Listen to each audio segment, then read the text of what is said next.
Welcome into another video on my channel where I usually go through, test all the weapons inside of Black Ops 6 Zombies to see how viable they are for all of you to slay some undead.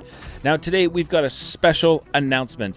On October 26th, I'm going to be doing a live stream on the YouTube channel to celebrate the amazing milestone that you have all helped me reach, which is the 1 million views on the channel. I could not be more blessed to have the community support from all of you, so thank you so very much. So we're going to be live. I'm aiming for 11 a.m. Pacific Standard Time start time for October 26th.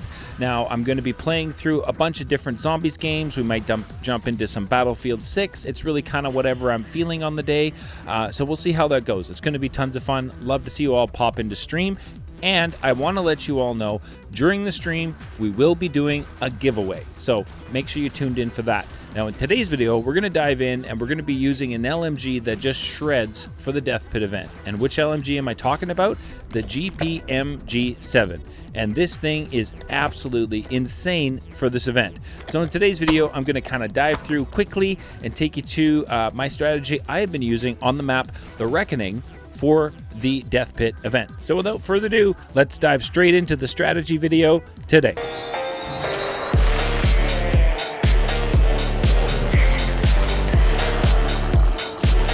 All right, welcome into today's video. Thank you so much for tuning in. Are you kidding me? A legendary tool out of the first bin? I will take that all freaking day long. Oh my goodness, amazing. As I was saying, welcome in. Thank you so much for tuning in today. And what you're looking at is the GPMG7. And we're going to be taking this through and I'm going to show you how I've been running basically 500,000 points, about an hour and 15, hour and 20 every time I do this run. So I can get it done about 45-ish, depending on how how many rounds we actually push through. So hopefully you guys will enjoy the video. I think this is definitely probably one of the best ways to go ahead and do this. Now this strat here, I was generally curious if this would be effective. If you use an ArcD XD and you drive it underneath the Forsaken here, but you don't go in to blow up the crystal, you just kind of drive in so you're out of the playable area with the ArcD XD, it will blow up all the zombies around you. So this is a strategy I wanted to show you all. I tried it here on round 14. It did clear out the entire round. However, you see, I got a shock mimic that spawned in and right there, and he ran off. So this is why I'm kind of interested about the strategy. I'm wondering if maybe this would work a lot better as a team. Definitely interested to see if what your thoughts and feelings are about this, but we were able to clear out all of round 15 just by using an ArcD XD. So that's definitely a pretty awesome strat. Getting to pack a punch on this is important, so whether the crystals, the pumpkins are dropping for you, pap crystals or not, you may need to go to pack a punch to go ahead and just get that first little damage. But as you can see, we are pack 1, obviously legendary because of that amazing tool we got. Here's our first Uber on round 16. No issue whatsoever. The only thing I will recommend with this build is make sure you are either running monkey bombs or Casimirs or decoys so that you have a chance to get your reload in during the later rounds. That can be a bit of an issue. So just a heads up on that. I did try the belt fed attachment for this. Personally, I found I did not like the overheat. Because you just simply can't fire it at all. So I preferred the biggest mag size opposed to the belt fed. But let me know what you guys think down below. We're now pack 2 legendary. I mean, just about 4,000 on a crit shot. This just absolutely shreds. And this is where I camp during my runs for the Halloween Havoc event. Just right here. Make sure I use my Ether Shroud when possible. Try and pick up pap crystals from the pumpkins as frequently as I can and the rarity tools so that I don't have to spend my essence on Pack-a-Punch or my salvage on rarity. But like, we're now on round 29. This is a 2 Uber Klaus round. So I just wanted to show you just how well this LMG works. Like, it is absolutely insane how strong this is for this event. Because everything's on Rampage Inducer the entire time. It is forced. You can't turn it off. And the zombies are absolutely insanely aggressive in this mode, I found. Now, I just kind of loop around here when I have, you know, like when I'm getting overcrowded in the camp spot. Like, usually around 29:30, you're going to start to feel your weapons start to drop off in this game as far as being able to just sit and camp and just melt everything at the end of the barrel. So you're going to need to kind of be moving around and getting in your shots when you can, making sure you always are putting on plates as much as you possibly can. Grab plates, pop your pumpkins, make sure you check for loot, pick up your power-ups as much as possible. Definitely in the Halloween Havoc mode, in that your only requirement is essence. All you need to earn is points. So as you get up through the rounds, you know, into round 20s and 30s, and you might be having problems slaying the undead, take advantage of your power-ups, like your drops. So if you get score streaks that drop, use them. Pop your mutant injectors, use those, use your death machines. Literally any of the score streaks you can go ahead and use. Just, you're needing essence, so that's all that matters.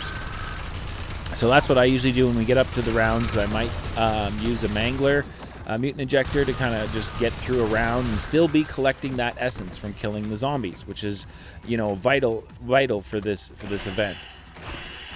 But definitely I found Casmirs with Vulture's Aid and Picky Eater equipped was awesome. I wasn't really running out of them too often. And when you do, the pumpkins usually have Casmirs in them when you get up these rounds. So again, I wasn't really having much issue at all. I mean, that was a 2 Uber Klaus round on round 29. You can see we got both 4s there.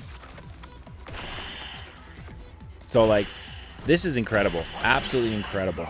And in my runs to 36 or 31, or in between, if we happen to die out, generate typically per run, you're looking at about 225,000 essence to 250,000 essence. I have seen some of my players get up to teammates up to 300,000 essence in that run. So that can be really quick, and if you do it as a squad and you don't hold the zombie too often, you kind of just burn through rounds, you can get a run done in about 45 minutes and make, you know, 250,000 essence. So in roughly an hour and a half, just under, you can make yourself, you know, 500,000 essence on your leaderboard for this event, which is an awesome way to kind of just run through the rounds and just collect a boatload of essence for this event. Now here we are on round 40. Incredible. Like, that is absolutely insane to be able to stand there and deliver the damage. Absolutely insane. Using the Casimir to get my reload in. Ether Shroud to get a bit of a breather and clear out, push away the crowd controls. There was just like a ton right in my face. And at round 40, this LMG is still destroying, but just not nearly at the speed it was earlier. As you can see, they are able to push in towards me now, just because it just doesn't, like, their health is so incredibly strong. And that Mimic, like, what? You spawned outside the map. Like, what the heck, dude?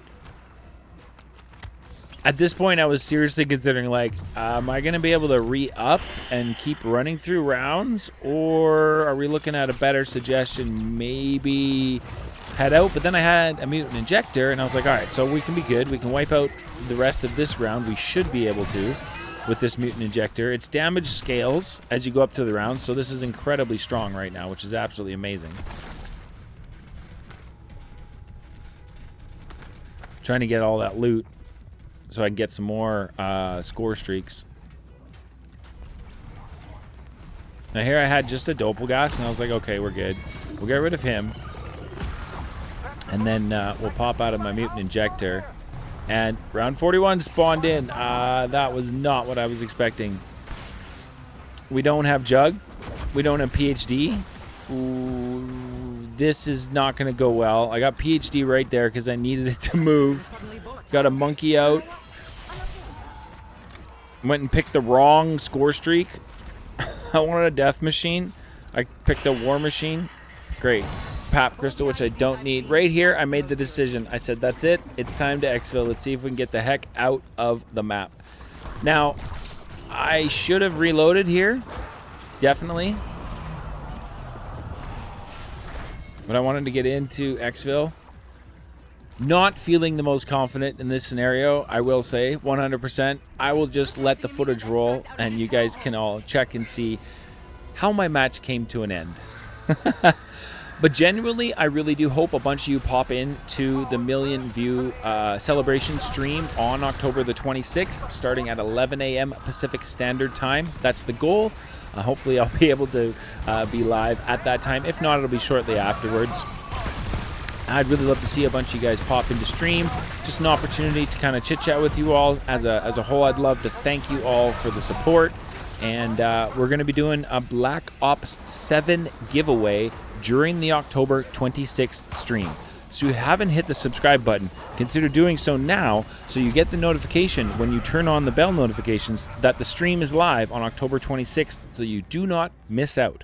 Now, this is the build I put together for the GPMG 7 for today's run. If you guys want to make any changes to it, feel free to work down in the comment section. This build is aimed at hip fire, so you're going to want to change your Deadshot Daiquiri augments to reduce hip fire spread.